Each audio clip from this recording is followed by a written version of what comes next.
Hi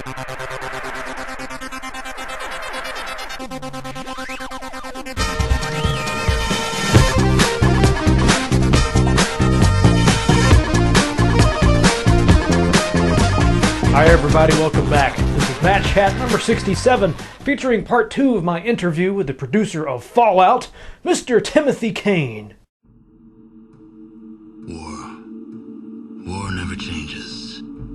The end of the world occurred pretty much as we had predicted. Too many humans, not enough space or resources to go around. The details are trivial and pointless. The reasons, as always, purely human ones. The Earth was nearly wiped clean of life. A great cleansing, an atomic spark struck by human hands, quickly raged out of control. Spears of nuclear fire rained from the skies. Continents were swallowed in flames and fell beneath the boiling oceans.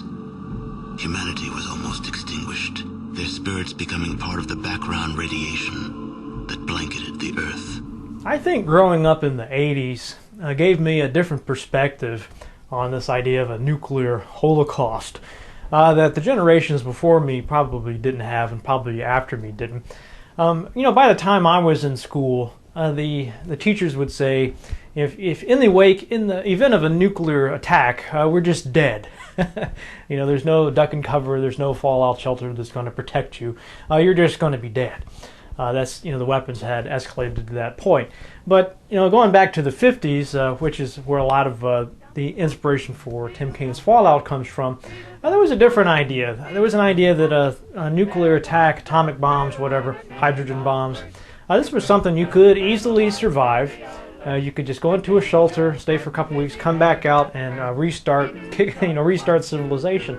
I mean, even then, I don't think the government really believed this was going to be the case. But nevertheless, it makes for some very compelling fiction, a great setting for a video game, as you know if you're a fan of the Fallout series. So anyway, I had a great conversation with Tim last time. We talked about his origins as a programmer, a game designer. This time I want to pick it up with Fallout and hear about how this game, how the ideas for it came about, some of the philosophy behind it, and the reception it received. So anyway, a lot to cover. So without further ado, here is Mr. Timothy Cain. I think the idea that you can adventure in this world, your own backyard, but all semblance of civilization has been destroyed, is just a really fascinating one to a lot of people. For me, especially for Fallout 3, I grew up in Virginia, right outside D.C. So the fact that Fallout 3 was set in Washington, D.C., I got to experience that firsthand. It was fun to run around D.C. and see subway stations that looked... They captured those subway stations very well. Bethesda did. And I think there was just this sense of, this is the world I'm used to, but it's not my world. And I think that resonates with a lot of people. And it also, the idea that if civilization was swept away, that's your chance to be a hero, that's your chance to be... to stand on your own 2 feet and not have to be constrained by society. I think a lot of people feel that urge very strongly as well. It's part of the whole role-playing game attraction, I think, is you can be somebody you can't be in real life. We cast about a long time for exactly what we wanted the vibe of the game to be, and I forget who said it first. I think it was one of our artists who said, if the game was not set in the 50s, but set in the future that the 50s thought would happen, that gave us a lot of great ideas for robots would look like they did in Fantastic Planet. They would look like Robbie the Robot. They wouldn't be like Terminator robots. We would watch movies. I think Mad Max and Road Warrior was on a continuous loop playback in one of the artists' offices. We also watched City of Lost Children because that had really unusual steampunk tech in it. We watched A Boy and His Dog. We watched a little bit of stuff like On the Beach, which had been made, I think, in the 50s. And we tried to get an idea of what people in the 50s thought of the Cold War. Because you were actually growing up living in a society where you thought it was just a matter of time before the bombs were going to fall. After all these years, I thought I knew you, but you turned out to be a stranger. We are fighting for our lives, Anne. My family must survive. And fallout shelters and government agencies that dealt with this were just a matter of life back then. And what I thought was really interesting was that the government really tried to downplay how horrible the aftermath of nuclear war would be. I mean, we actually watched a video showing kids just crawl under your desk and the fallout won't hurt you. And it's like, now we know, no, you're going to breathe it in, and it's going to be much, much worse than this movie is letting on. So we kind of adopted Fallout Boy as our mascot. He's always smiling. He was always cheerful, even when he was, his hands were being blown off by his guns backfiring, or he was happy and smiley, taking a bath to get all the radiation off of him. But in reality, that's not how it was going to be. We loved making social commentary in Fallout. It's riddled with it. A big part of Fallout was you don't trust your own government. We made it quite clear that the government was lying to you, that there needs to be a check and balance, that the military needs to answer to civilians, because the military in the Fallout world pretty much took over.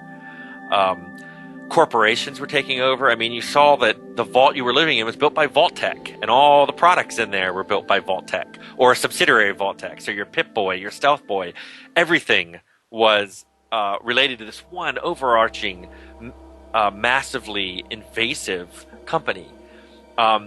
We even had, inside the Fallout manual, we had a page of describing other manuals you could buy from Vault-Tec, which made light of all the horrible things that could happen after nuclear war. And basically this company was making all of its profit off of people's fear of the war. And if a war actually happened, they planned to profit off of that as well. And I think we were just trying to comment that while this is all exaggerated, a lot of this is true in our own society. I don't think anybody doubts that, Halliburton profited off the Iraq war. Now it's profiting off of the BP oil spill. They just, it wouldn't hurt if that game or other games helped raise the consciousness of the players who played them just a little bit and made them look at their own governments and their own society just a little more critically.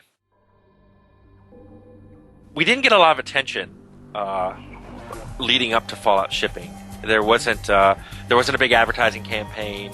I don't think people really thought, outside of our team, the team thought we were making a AAA product. I think outside the team, they kind of saw it as grade B. They kind of figured that the D&D games were going to be their big sellers, like Descent to Undermountain. They thought was going to be their hot game, and that maybe they'd pick up a few extra sales for Fallout. That's not really what happened. And so Fallout 2, which we had never really planned to make, we had not done Fallout thinking we'd make a sequel. All of a sudden, we were told, we're going to be making a sequel, we're going to keep the team together. What can we put? We were the very last page of the Fallout manual was hastily put together. It was originally blank and said this area for notes. We hastily put together an ad for a Gek, the Garden of Eden creation kit, just as a hook for Fallout 2 in case we were going to use it. And as it was, we decided that was going to be the main theme of Fallout 2. But we were a little surprised at the reaction. It was.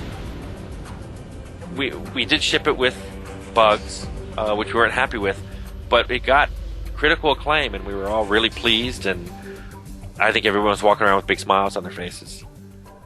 The game shipped later than was projected, and since I was the producer, I was held accountable for that.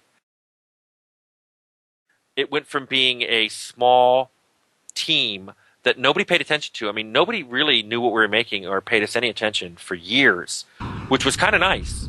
They gave us a lot of freedom to being considered one of the big titles at Interplay, and suddenly we were getting a lot of attention from marketing and from sales. We were getting a lot of dictates on what we could do with the box and with the art. The original Fallout 1 box was oblong. It was longer this way than it was high. It was designed to sit on the side on the shelf, and it had a flap that folded up so you could see inside. We were told all of that couldn't be done anymore. It was going to be a different shape. It would not have the flap anymore. They wanted to change the art because the original one, well, so you can see it, it had the power suit helmet, and we were told, well, you have to have a face. So we want to put a person there rather than a helmeted figure. We were told the manual was too big and quite expensive to make. And I thought the manual was one of the greatest things about Fallout 1. It was a fun manual to read. And these were just things that, to me, worked for Fallout 1. I didn't understand why they were even being changed. It felt that in a big way, our success, because we were successful, we were losing part of the game to a larger group that had bigger plans for it. And while Interplay owned the IP, we did it as work for hire. It did kind of feel like our baby, and we were losing it. We were giving it, it was being got to be raised by other people or controlled by other people.